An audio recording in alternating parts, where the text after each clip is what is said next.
അതെ, ദിവസങ്ങൾ മാറി സെക്കൻഡ്സിലേക്ക് മാറുകയാണ്.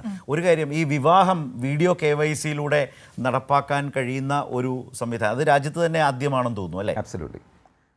അത് നമ്മളുടെ ഒരു പ്രത്യേക സാഹചര്യം കൊണ്ടാണ് ഞങ്ങൾ അങ്ങനെ തിങ്ക് ചെയ്തത്. ഞങ്ങളുടെ ടീമുണ്ട്, ഡൊമെയിനും ഉണ്ട്, ഡെവലപ്മെൻറ്റ് ടീമും ഉണ്ട്. അപ്പോൾ ഡൊമെയിൻ ടീം എപ്പോഴും പറയുന്നത് ഈ ആൾക്കാരെല്ലാം വെളിയിൽ പോയി കഴിഞ്ഞിട്ട് തിരിച്ച് വന്ന് അത്രയും പണച്ചെലവും സമയ ചെലവും ഒക്കെ കഴിഞ്ഞിട്ടാണ് ഒന്ന് ആ സർട്ടിഫിക്കറ്റ് മേടിക്കുന്നത്.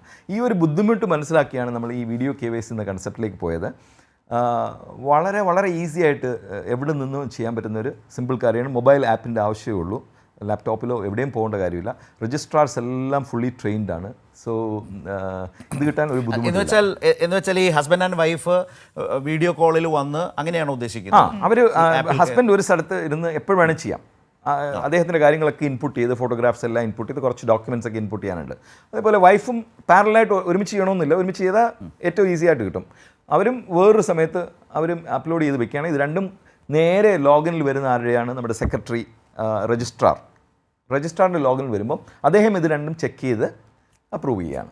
ഇത്രയേ ഉള്ളൂ, സിമ്പിളാണ്. മറ്റത് നേരത്തെ എങ്ങനെയാണെന്ന് വെച്ചാൽ ഇവർ രണ്ടുപേരും കൂടി അവരവരുടെ കൺസേൺ പഞ്ചായത്തിലോ മുനിസിപ്പാലിറ്റിയിലോ കോർപ്പറേഷനിലോ വന്ന് ഒരു ദിവസം അതിനുവേണ്ടി മാറ്റി വെക്കണം. ആ ഒരു ദിവസം മാറ്റി വെക്കുമ്പോൾ ചിലപ്പോൾ അതിന് ഒരാഴ്ചത്തെ 2 ആഴ്ചത്തെ ലീവ് എടുത്ത് ഏതൊക്കെയോ നാട്ടിൽ നിന്ന് വരേണ്ടതായിട്ട് വരും.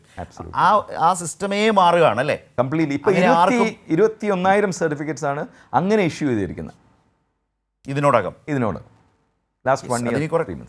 അതെ, അതുകൊണ്ട് തന്നെ കേരളത്തിൽ വന്ന് കല്യാണം കഴിക്കാനും താല്പര്യം കൂടും. വളരെ കാരണം ഈ ഞാൻ പറഞ്ഞത് ഇതിലൊരു പ്രധാനപ്പെട്ട ഇപ്പോൾ അതുപോലെ നോ യുവർ ലാൻഡ് അല്ലെങ്കിൽ ബിൽഡിംഗ് എന്ന് പറയുന്ന തരത്തിലേക്കുള്ള സംവിധാനങ്ങൾ. നോ യുവർ ലാൻഡ്, നമ്മൾക്ക് ഒരു പീസ് ഓഫ് ലാൻഡ് ഉണ്ട്. അപ്പോൾ യൂഷ്വലി എന്താ ചെയ്യാന്ന് വെച്ചാൽ നമ്മൾ പോയി മുനിസിപ്പാലിറ്റിയിലെ കോർപ്പറേഷൻ ചോദിക്കുക എന്താ ചെയ്യുന്നത്. അവർ ഭയങ്കര ബിസി ആയിരിക്കും. അപ്പോൾ അവർ പറയും നാളെ മറ്റന്നാൾ വരും എന്ന് പറയും. അപ്പോൾ ഇതിൻ്റെ എന്ത് ചെയ്യണം, എത്ര ഹൈറ്റുള്ള ബിൽഡിംഗ് വരണം, നമുക്കൊരു പിടിയും കാണത്തില്ല till we get that information from the local body. അപ്പോൾ നമ്മളിപ്പോൾ ചെയ്തിരിക്കുന്നത് വെച്ചാൽ 6 ഡിപ്പാർട്ട്മെൻറ്റ്സിൻ്റെ ഷേപ്പ് ഫയൽസ് നമ്മുടെ ഈ നോ യുവർ ലാൻഡ് ആപ്പിലേക്ക് കൊണ്ടുവന്നിരിക്കുകയാണ്. ഒന്ന് airport zone, second railway zone, third high tension zone, fourth CRZ zone, fifth eco sensitive zone Wayanad മാത്രം, 6th master plan complexes master plan zone. ഈ 6 സോൺ ഇപ്പോൾ ഇനി കൂടുതൽ shape files other departments for example paddy, wet land ഇതെല്ലാം കിട്ടുന്ന അനുസരിച്ച് അതും കൂടെ ആഡ് ചെയ്യും. അപ്പോൾ നമ്മളൊരു പർട്ടിക്കുലർ ലാൻഡ് പോയി മേടിക്കാൻ ഇങ്ങനെ ആഗ്രഹിച്ച് വളരെ ഇഷ്ടപ്പെട്ടു എന്നൊക്കെ പറഞ്ഞു ഈ ആപ്പും കൊണ്ടുവന്ന് 4 സൈഡിൽ നിന്ന് ചുറ്റി നടന്നു കഴിഞ്ഞാൽ അത് കൃത്യമായിട്ട് പറയും എയർപോർട്ടിൻ്റെ അകത്താണോ വരുന്നത്, റെയിൽവേയുടെ അകത്താണ്, ആരുടെയൊക്കെ പെർമിഷൻ വേണ്ടി വരും, എത്ര ഹൈറ്റുള്ള ബിൽഡിംഗ് കെട്ടേണ്ടി വരും, what will be your set back, ഇതെല്ലാം കൃത്യമായിട്ട് പറയും. ഒരു മനുഷ്യൻ്റെയും ആവശ്യമില്ല അതിന്. അതാണ് ഈ ആപ്പിൻ്റെ ഒരു ഗുണം. ഇത് സെപ്പറേറ്റ് ആപ്പാണ്, KSmart-ൻ്റെ തന്നെ ഒരു ഡെവലപ്മെൻറ്റാണ്. സെപ്പറേറ്റ് ആപ്പായിട്ടാണ് നമ്മൾ ചെയ്തിരിക്കുന്നത്. Will be soon integrating it with KSmart.